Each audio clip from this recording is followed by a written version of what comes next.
There was a boy, a very strange enchanted boy. They say he wandered very far, over land and sea. Il est des figures dont l'histoire se souvient pour leurs œuvres ou leurs institutions, et puis il y a Gusto Graser. Gusto, pour les intimes, n'est pas qu'un personnage dont on se souvient, il est une figure à laquelle on croit.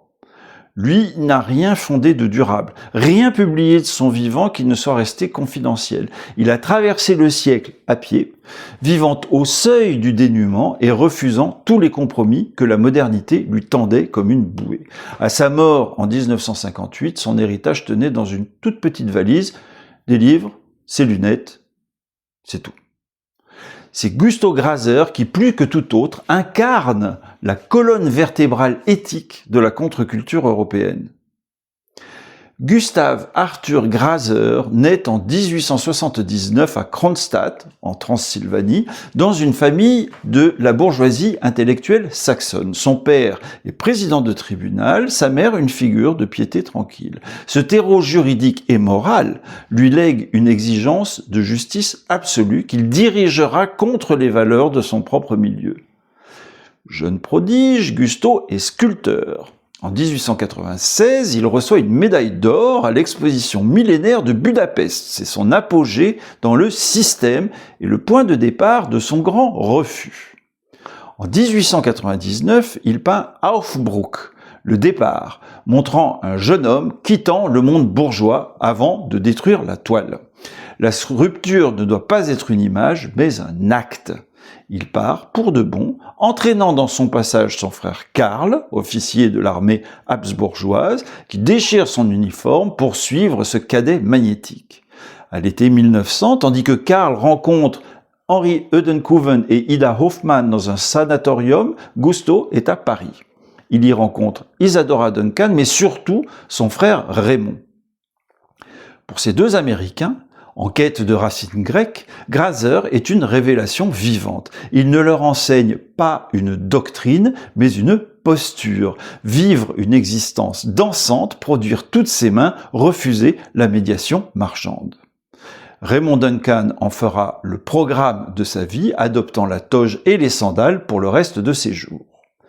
Graser ne recrute pas, il montre, et ceux qui voient, soit tournent les talons, soit changent de vie. En novembre 1900, la quête d'une terre promise prend une forme concrète.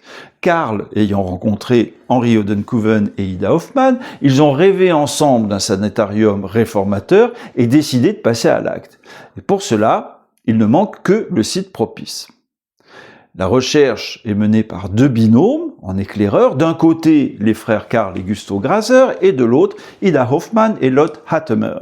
Ce sont les frères Graser qui, les premiers, signalent la colline de Bonesha, ce dôme de roche et de lumière surplombant Ascona.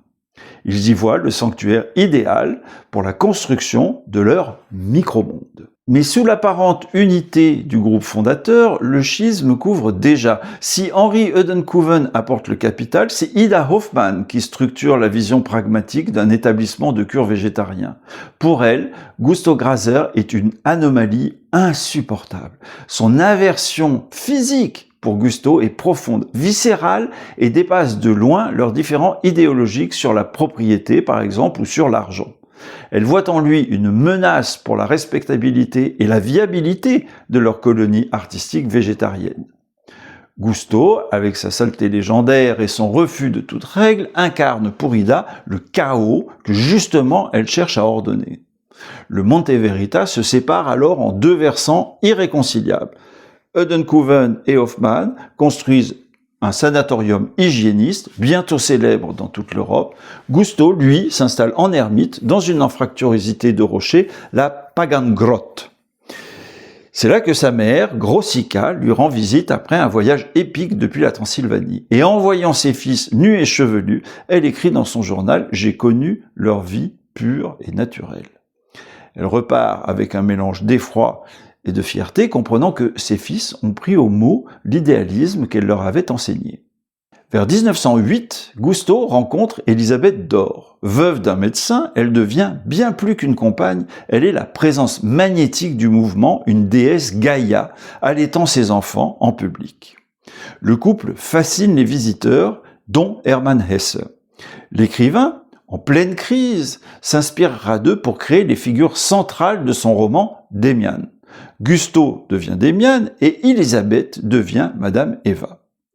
La famille Graser vit alors dans une pauvreté radieuse. Les enfants courant, couronnés de fleurs, chipant des châtaignes chez les voisins pour survivre. Seulement, Gusteau ne tient pas en place. Il circule entre Ascona et Munich, où il récite des poèmes, pratique sa gymnastique nue sous les fenêtres et fascine autant qu'il amuse l'élite intellectuelle qui voit en lui le prophète de poche d'une nouvelle humanité. En 1911, c'est la croisade de l'amour. La famille part pour Berlin dans une caravane ornée d'un serpent sculpté. Ils fondent la colonie du Grünhorst dans la forêt de Ransdorf. Ce n'est pas une villégiature alpine comme le Monte Verita, mais un communisme primitif aux portes de la métropole industrielle. L'État prussien ne tarde pas à réagir. En 1912, la gendarmerie rase les cabanes et Graser est arrêté. Devant les psychiatres, il soutient que c'est la société industrielle qui est folle, pas lui. Les médecins, déroutés par sa cohérence, concluent à une posture philosophique radicale, mais saine. Expulsé de Prusse comme un vagabond, Graser devient un homme sans patrie, un homme de la terre, refusant que l'État possède son corps. L'année précédant la Grande Guerre est celle des derniers grands rassemblements de la jeunesse allemande. Au Hoher Meißner, Graser intervient comme une dissonance. Alors que les mouvements de jeunesse cherchant une autonomie négociée avec la société, lui prône une transformation existentielle immédiate. Le mouvement l'écoute, fasciné, mais ne le suit pas. Sa liberté est trop coûteuse. La guerre de 1914 radicalise sa position. Il refuse la conscription, se cache, survit par la discrétion. Et entre 1916 et 1918, il se réfugie dans la grotte d'Arsegno avec Hermann Hesse. Ensemble, ils étudient le Tao Te Ching et les Upanishads. Pour Hesse, Graser est la preuve vivante que la libération n'est pas un concept, mais un acte. En 1919, Munich est en pleine ébullition révolutionnaire. Graser y prêche un communisme du cœur et la non-violence absolue. On voit en lui l'équivalent d'un Gandhi avant l'heure. Mais là où d'autres transforment la révolte en un mouvement de masse, comme Muck Lamberty le fera par exemple, Graser reste intransigeant. La vraie rupture ne se délègue pas, elle se vit seule ou en tout petit comité. En 1929, Gusteau Graser participe au congrès des vagabonds de Stuttgart. Pour des milliers de chômeurs, l'errance est une misère subie. Pour Graser, elle est un choix politique. Il reste le témoin d'une époque où le vagabondage était encore une forme de critique du capitalisme et non les conséquences de la déchéance sociale. Dès 1933, Gusteau Graser rentre dans la clandestinité de fait. Pour le régime nazi, il est le parasite absolu. Asocial, sans travail, sans domicile, pacifiste radical, qui déclare à qui veut l'entendre qu'il faut maintenant choisir entre le dictateur et le poète. Il survit par miracle, se déplaçant sans cesse, caché par des amis ou des écrivains. On le voit dans les bibliothèques de Munich, cherchant simplement un peu de chaleur. En 1945, il sort de l'ombre squelettique, émergeant dans un Munich dévasté.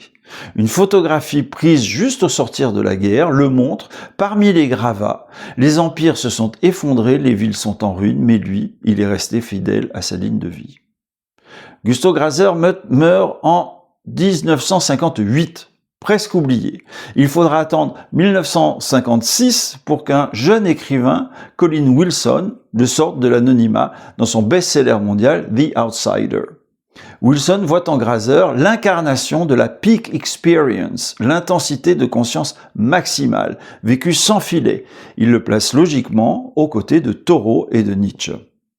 Par l'intermédiaire de Wilson et de la redécouverte de Hermann Hesse, la figure de Graser commence à infuser dans la contre-culture américaine des années 60. Le vagabond de Transylvanie devient, par cercle concentrique, l'une des sources souterraines de la révolution hippie. Sans le savoir, les jeunes de San Francisco marchent dans les pas de l'homme qui, 60 ans plus tôt, dansait nu sur une colline suisse. Gustav Graser n'a pas laissé de manifeste, mais un exemple. Il a prouvé que le décrochage n'est pas une métaphore littéraire, mais une pratique quotidienne. Il n'a pas cherché à convaincre son époque, il a cherché à survivre à sa propre exigence de vérité. Hermann Hesse en a fait un roman, Raymond Duncan une école, et la génération de 1968 un mythe. Mais au cœur de tout cela reste l'homme de la Pagan-Grotte, celui qui disait dans ses poèmes « à travers, vers la seconde nature, vers la nature humaine ». Pas un retour en arrière, mais un passage héroïque à travers la modernité pour retrouver l'essentiel. The greatest thing you ever learn is just to love and be loved in return.